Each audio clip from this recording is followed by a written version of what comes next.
Hi everyone, in front of me I've got Galaxy Tab S11 and let me share with you how to turn off running apps on this device.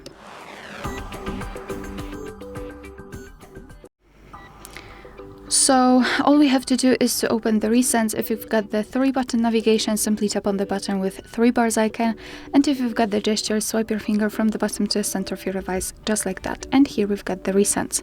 If you wish, you can close them one by one manually just by swiping them up, but I highly recommend to simply tap on close all to close all of them. And as you can see, we just got back to the home page, and after entering the recents, you can see that here we've got no recently used apps, which means that we just successfully closed all of them.